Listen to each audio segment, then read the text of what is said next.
السلام عليكم ورحمة الله وبركاته. أهلا بكم معايا في فيديو جديد من وي. فيديو النهاردة إن شاء الله هشرح فيه معاكم طريقة عمل وحدة دائرية سهلة وبسيطة لعمل مفرش سفرة بالتشبيك. أتمنى يا رب إن هي تنول إعجابكم. ما تنسوش إذا عجبكم الفيديو تدعموني بلايك وشير وسبسكرايب. هشتغل معاكم بخيط صوف متوسط السمك، يعني هو مائل للأكثر متوسط سمكا شوية. هشتغل معاكم بإبرة رقم 3.5 ملم، وينفع نشتغل ب4 وينفع نشتغل ب5 أو 4.5، يعني من 3.5 لرقم 5.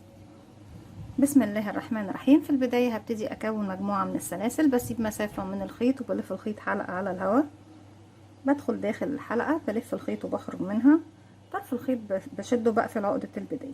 علشان ابتدي أكون مجموعة من السلاسل بيكون عندي على الإبرة حلقة بلف الخيط واخرج منها. بسم الله. 1 2 3 4 5 6 7 8 9 10.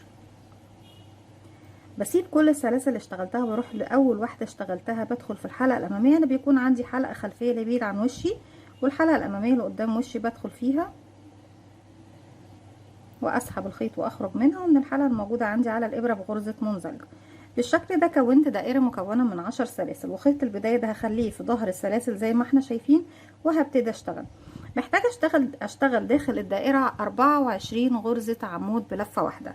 طيب عشان اشتغل عمود بلفه واحده برتفع 1 2 3 سلسله، وهي ارتفاع العمود بلفه واحده، وهعتبر الثلاث سلاسل دول اول عمود موجود عندي، وادخل اشتغل بعد منه 23 غرزه عمود بشكل طبيعي.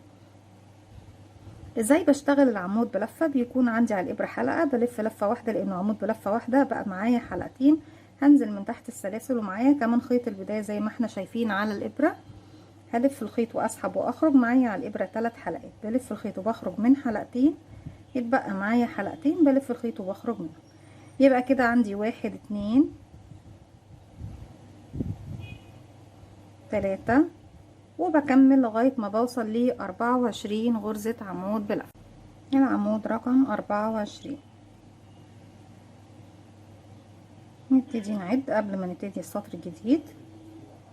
بسم الله. 1 2 3 4 5 6 7 8 9 10 11 12 13 14 15 16 17 18 19 20 21 22 23 24. هقفل بمنزلقة في ثالث سلسلة ارتفاع. بعد 1 2 3، برفع الحلقة الأمامية بالشكل ده، وبعد كده بنزل من تحت الحلقتين اللي في الخلف الخلفية والمطب، اسحب الخيط واخرج من تحتهم من تحت الحلقة اللي عندي على الإبرة بالشكل ده. بكون قفلت السطر رقم 1 بغرزة منزلقة. السطر رقم 2 هشتغل 24 غرزة عمود بس ب3 لفات، وما بين كل عمود وعمود باخد سلسلتين مسافة. طيب ارتفاعنا لغرزة العمود ب3 لفة هيكون 5 سلسلة، وسلسلتين زيادة اللي هتكون المسافة ما بين اول عمود والعمود اللي بعده. يعني اذا في اول السطر برتفع 7 سلسلة. وعرفنا ايه هما طبعا ال7 سلسلة دول، ان 5 منهم بيكونوا عمود ب3 لفات، وسلسلتين بيكونوا مسافة بين العمود والعمود اللي بعده. بسم الله. 1 2 3 4 5. ده كده العمود ب3 لفات الاول اللي هو هيكون فوق ال3 سلاسل، يعني فوق اول عمود. وبعد كده 6 7 اللي هي بتكون مسافة سلسلتين ما بين العمود الاول والعمود التاني. هروح بقى للعمود رقم 2. لما باجي اشتغل في الغرزة بشتغل فين يا بنات؟ شايفين الفراغ اللي هو الصغير ده؟ هو ده اللي انا بشتغل فيه تحت كل غرزة، تحت كل حرف في، فوق كل غرزة وتحت كل حرف في. حرف في يعني ايه؟ يعني اللي هي الحلقة الامامية والحلقة الخلفية من الغرزة زي ما احنا شايفين. لما بدخل تحت الفراغ بيكون عندي من فوق ضلعين على الابرة. طيب ازاي بقى بشتغل الغرزة العمود ب3 لفة؟ وجاية من اسمه ناخد بالنا ان هو بلف الخيط على الابرة 3 مرات. بيكون عندي على الابرة حلقة بلف بقى 1 2 3، بقى معايا 4 حلقات، ال3 لفات واللفة الاساسية. هنزل تحت حرف الفي للغرزة رقم 2، اسحب الخيط واخرج. بقى معايا كام حلقة على الابرة؟ 1 2 3 4 5. الحلقة الاساسية وال3 لفات واللفة اللي دخلت وخرجت بيها. هلف الخيط واخرج من حلقتين، بتبقى معايا 4. بلف الخيط واخرج من حلقتين بتبقوا 3. بلف الخيط واخرج من حلقتين بتبقوا 2. بلف الخيط واخرج منهم زي ما احنا شايفين كده. بقى عندي عمود سلسلتين عمود ب3 لفة. هاخد 2 سلسلة 1 2، وارجع تاني اكرر 1 2 3، وادخل في الغرزة اللي بعدها، الف الخيط واسحب، الف الخيط واخرج من حلقتين، الف الخيط واخرج من حلقتين، الف الخيط واخرج من حلقتين، الف الخيط واخرج من حلقتين، وهكذا كل السطر معايا بيكون سلسلتين عمود بتلاتة لفة، سلسلتين عمود بتلاتة لفة، لغاية ما بوصل لنهاية الراوند. هكمل وارجع لكم. كده بكون وصلت للعمود رقم 24. هاخد بعد منه سلسلتين، 1 2. دلوقتي هروح لسلسلة رقم كام؟ 1 2 3 4 رقم 5، وهي طبعا بتكون رأس العمود بالتلاتة لفة. طيب السطر اللي جاي محتاجة ان انا اشتغل بطريقة الشبكة، يعني اعمل سلاسل فوق كل فراغ. علشان اعمل سلاسل مش هشتغل فوق الاعمدة، همشي بقى بمنزلقة لغاية السلسلتين دول وارتفع سلسلة، وهشتغل داخل نفس الفراغ او فوق نفس الفراغ غرزة حشو. زي بشتغل غرزة الحشو بيكون عندي على الابر حلقة، بنزل من تحت السلاسل الاتنين، اسحب الخيط واخرج، معايا على الابر حلقتين، بلف الخيط واخرج منها. كده بكون شغلت فوق السلسلتين غرزة حشو. هاخد 5 سلسلة مسافة 1 2 3 4 5، وهروح للفراغ اللي بعده، بسيب العمود بتجاهله تماما، واروح فوق الفراغ اللي فيه سلسلتين وبشغل غرزة حشو. ارجع تاني 5 سلسلة، 1 2 3 4 5، واروح للفراغ اللي بعده فوق السلسلتين واشغل غرزة حشو. والسطر او الراوند بتاعي كله 5 سلسلة حشو، 5 سلسلة حشو، 5 سلسلة حشو، لغاية ما بخلص الراوند كله، لغاية ما اوصل لاخر فراغ. هكمل وارجع لكم. رجعت لكم تاني وكده خلاص خلصت اخر فراغ فيه سلسلتين. طيب علشان اروح من المكان دوت للمكان دوت وابتدي السطر الجديد بطريقة سهلة، هشتغل سلسلتين بس. يعني احنا كنا بناخد 5 سلسلة حشو. طيب انا لو اخدت 5 سلسلة ما عنديش مكان اقفل فيه غير غرزة الحشو الاولى، وانا مش عايزة اقفل عند غرزة الحشو الاولى. هوريكم دلوقتي هنعمل ايه. بسم الله. 1 2 سلسلة، وهلف الخيط على الابرة وهروح اشتغل فوق غرزة الحشو الاولى دي غرزة عمود بلفة. طيب بالشكل دوت احنا عملنا خلاص زي ما احنا شايفين السلاسل، كأننا عملنا بالظبط ايه سلاسل 5، لان ارتفاع غرزة العمود بلفة بيكون 3 سلاسل. بالتالي لما اضيف عليه السلسلتين اللي ارتفعتهم كأني اشتغلت 5 سلاسل بالظبط. بس عندي هنا كمان ميزة. الميزة هي ايه؟ ان انا هنا على طول هبتدي الشغل بتاعي. انا هنا واقفة في منتصف الغرزة، لو ناخد بالنا اللي هي طبعا مكان الغرزة رقم 3، اللي هي طبعا بيكون عندي سلسلتين هنا وسلسلتين هنا، وفي المنتصف هبتدي اشتغل. هرتفع بقى سلسلة، وفي نفس الفراغ هنزل اعمل غرزة حشو. يبقى كده احنا عشان نقفل السطر الاخير عفوا نقفل نهاية السطر اشتغلت سلسلتين عمود بلفة فوق غرزة الحشو. كان ممكن اعمل حاجة تانية، اعمل ال5 سلاسل واروح بمنزلقة اقفل فوق غرزة الحشو وارجع امشي بمنزلقة على سلسلتين لغاية ما اوصل لمنتصف ايه السلاسل اللي هي الرقم 3. لكن احنا اختصرنا دوت في خطوة واحدة بس، ان احنا ابتدينا من نفس المكان اللي احنا ختمنا فيه، بس ايه بحيلة بسيطة جدا. طيب في المكان ده بقى هبتدي اشتغل كمان 5 سلسلة، 1 2 3 4 5، وهروح للسلسلة رقم 3 هنا 1 2 رقم 3، ببتدي اشتغل من فوقيها غرزة حشو. هرجع 5 سلسلة، 1 2 3 4 5، واروح للسلسلة رقم 3 او من تحت السلاسل على طول يا بنات. بندخل كده ونشتغل الغرزة بتاعتنا على طول، لكن انا بفضل دايما ان احنا نشتغل فوق السلسلة نفسها اللي هي المفروض رقم اللي بنشتغل فيه. 1 2 3 4 5، بعد 1 2 وبنزل من تحت ايه السلسلة رقم 3 اشتغل غرزة حشو، وبكمل 5 سلسلة حشو 5 سلسلة حشو لغاية ما بوصل للنهاية. في النهاية بردك بكرر نفس اللي انا عملته، وهرجع لكم نكمل مع بعض. كده بكون وصلت للمكان الاخير واشتغلت خلاص فوقيه غرزة حشو. طيب هنبتدي بقى نقفل المكان اللي هو من هنا لهنا زي ما احنا عملنا تحت، بس هعمل لكم فكرة جديدة بحيث ان احنا تثبت في دماغنا الفكرة ان احنا بنقفل بعمود بلفة او بنكمل بقية عدد السلاسل. يعني تحت هنا كنت اشتغلت سلسلتين واشتغلت عمود بلفة، عملت ايه كده نكون عملنا الشغل بتاعنا بمقام 5 سلاسل. طيب ايه رأيكم نشتغل سلسلة واحدة بس واشتغل عمود ب2 لفة، 1 2، وهروح فوق المكان هنا اللي انا ابتديت منه الشغل بتاعي، الف الخيط واسحب واخرج، معايا 4 حلقات، الف خيط واخرج من حلقتين، الف خيط واخرج من حلقتين، الف خيط واخرج من حلقتين. بردك كده احنا عملنا شغلنا بمثابة 5 سلاسل.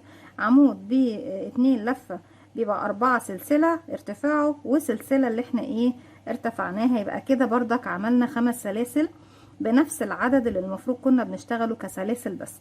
طيب في نفس المكان اللي انا واقفة فيه برتفع 1 2 3 وهعتبرهم عمود بلفة، وهشتغل كمان 2 عمود ب2 لفة.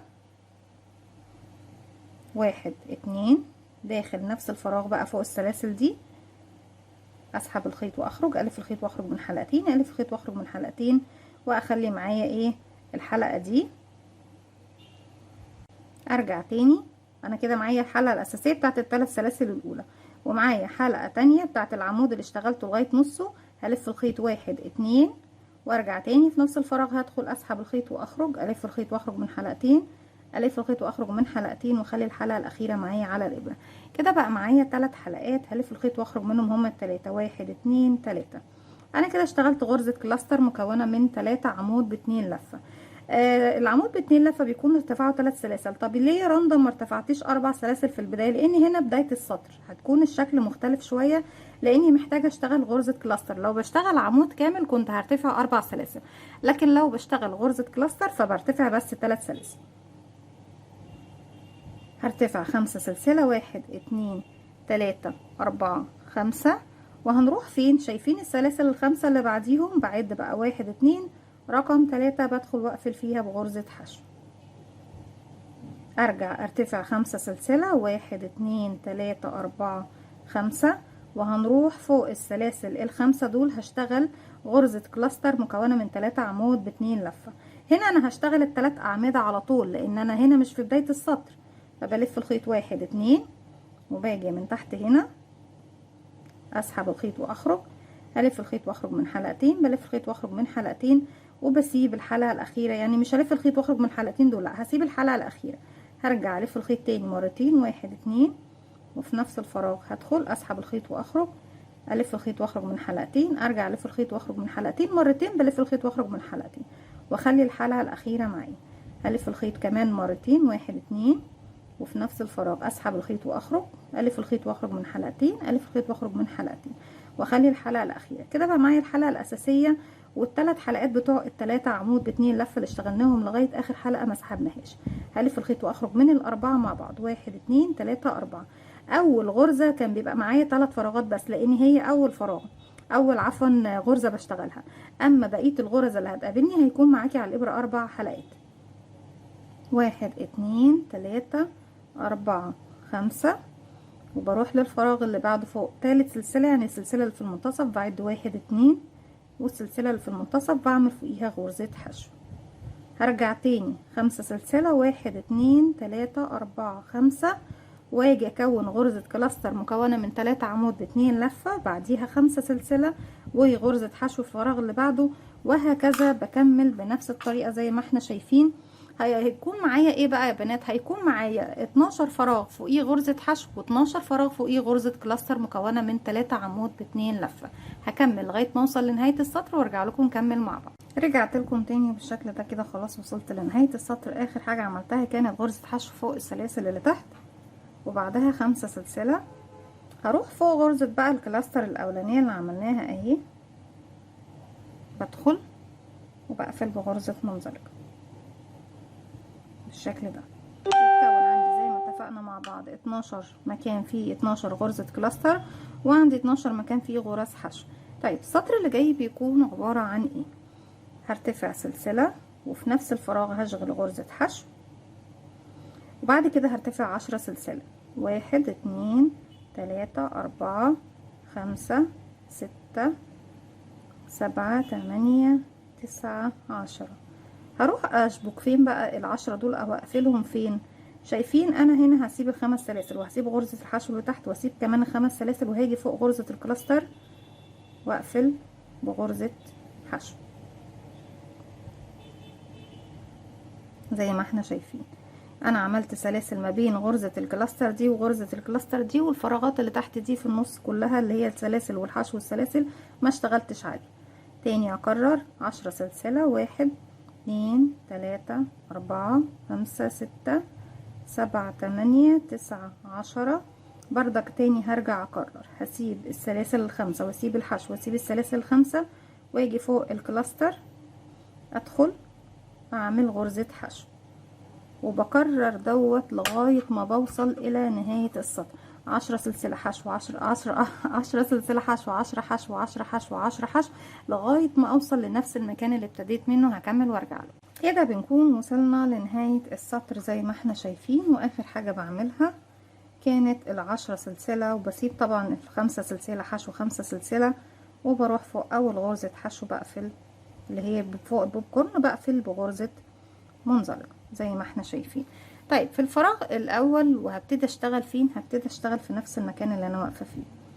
طيب انا كان ممكن كمان نعمل حاجة. بصوا هرجع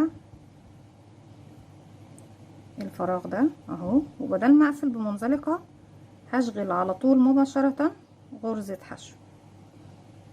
ليه عملت كده؟ عشان تكون اول غرزة حشو ايه، بدل ما انا اقفل بمنزلقة وارجع ارتفع سلسلة وارجع ادخل اشغل غرزة حشو، لا مباشرة شغلنا غرزة الحشو بتاعتنا.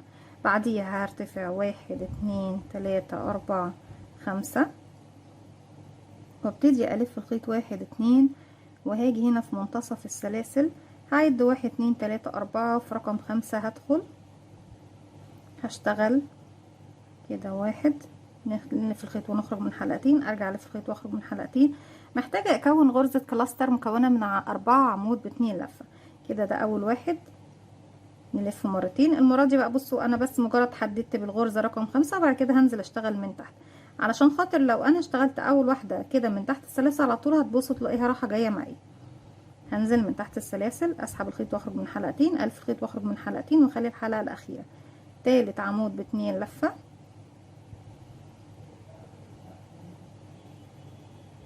واخلي حلقته رابع عمود ب2 لفة فوق نفس السلاسل، بخرج من مرتين من حلقتين، واخلي الحلقة الاخيرة. كده بقى معايا الاربع حلقات بتوع 4 اعمدة، 1 2 3 4، والحلقة الاساسية 5 نخرج منهم كلهم، نلف الخيط ونخرج منهم كلهم 1 2 3 4 5. هرجع ارتفع 5 سلسلة 2 3 4 5، واروح فوق غرزة الحشو وهعمل غرزة حشو زيها بالشكل ده اهو زي ما احنا شايفين. احنا كده اشتغلنا فين يا بنات؟ اشتغلنا فوق الفراغ اللي فيه 10 سلاسل. هرجع تاني واكرر 5 سلسلة 1 2 3 4 5، وهلف الخيط 1 2، هعد 1 2 3، ورقم 4 كمان هسيبها واروح لرقم 5. ممكن نعمل حاجة لو مش عايزين نشتغل من تحت السلاسل، هشتغل في المكان دوت في الغرزة رقم 5 2 عمود، وفي الغرزة رقم 6 2 عمود من غرزة الكلاستر بتاعتي كده. 1 2 في نفس الفراغ،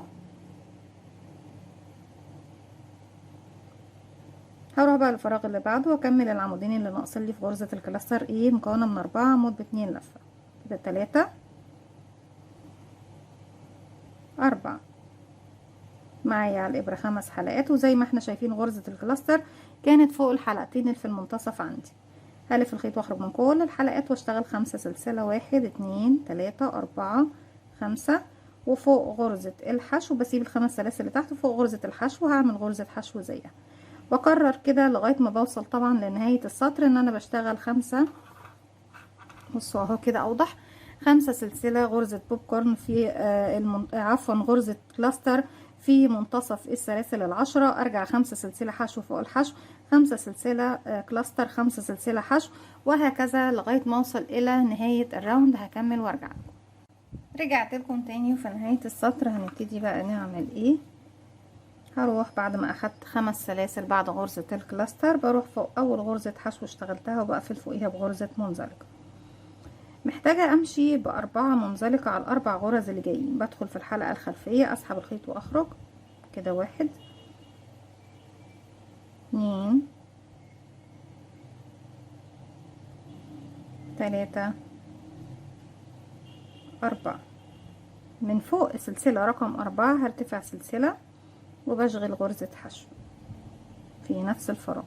هرجع ارتفع 5 سلسلة 1 2 3 4 5، هسيب السلسلة رقم 5 وهسيب غرزة الكلاستر وهسيب السلسلة اللي بعدها كده. عندي 1 2 3 4، وهروح للسلسلة اللي بعد غرزة الكلاستر اللي سبناها واعمل غرزة حشو. يبقى انا هنا سبت 4 سلاسل، وفي السلسلة رقم 4 ابتديت اشتغل غرزة حشو، وسبت السلسلة رقم 5 والكلاستر والسلسلة اللي بعدها وابتديت اشغل حشو، وسبت من هنا 4 سلاسل. هرجع اشتغل 9 سلسلة المرة دي، 1 2 3 4 5 6 7 8 9. وهسيب، احنا زي ما قلنا سيبنا ال4 سلاسل، وهسيب كمان الحشو، وهسيب 1 2 3، وفي رقم 4 بدخل واعمل غرزة حشو. 5 سلسلة، 1 2 3 4 5. السلسلة رقم 5 سبناها، والكلاستر سبناها، وسبنا السلسلة اللي بعدها. هدخل السلسلة اللي بعدها اشتغل غرزة حشو، بعد 1 2 3 رقم 4، يبقى كده مظبوط. يعني بعد من على اليمين ومن على اليسار عشان ادخل في الفراغ اللي ايه المظبوط ليا. 9 سلسلة، 1 2 3 4 5 6 7 8 9. بنسيب ال4 سلاسل دول والحشو، بعد 1 2 3 في رقم 4، بدخل وبشغل غرزة حشو. بكرر بقى مرة 5 سلسلة ومرة 9 سلسلة، وزي ما احنا شفنا الاماكن اللي بنشتغل فيها فين. هكمل السطر كله وارجع لكم نكمل السطر الجديد مع بعض، والسطر اللي جاي هيكون اخر سطر لينا مع بعض. رجعت لكم تاني في نهاية السطر بعد ما عملت اخر 9 سلسلة زي ما احنا شايفين بالشكل ده.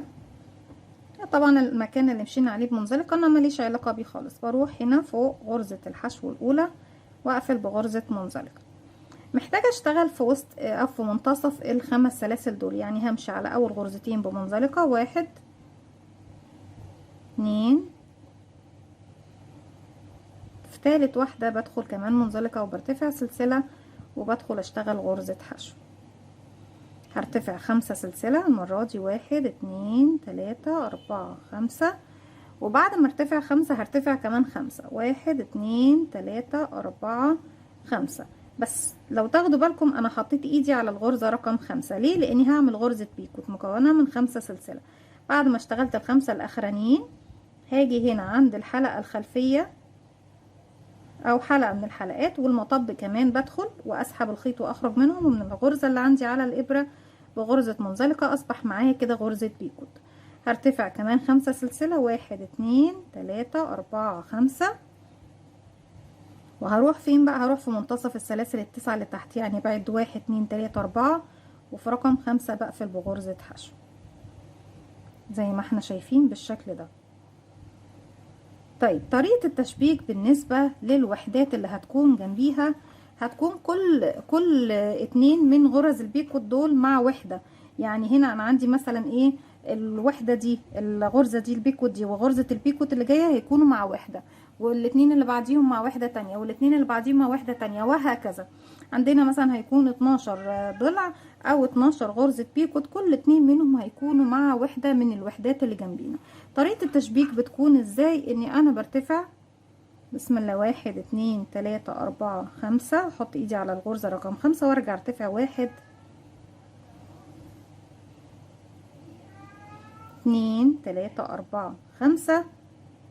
طيب انا كده لو ما بشبكش يا بنات هدخل في الغرزة رقم 5 من تحت، اسحب الخيط واخرج منها ومن الحلقة اللي عندي على الابرة، وارجع ارتفع 1 2 3 4 5، وانزل في منتصف الغرز اللي هي ال5 دول، بعد 1 2 وفي رقم 5 بدخل بعمل غرزة حشو.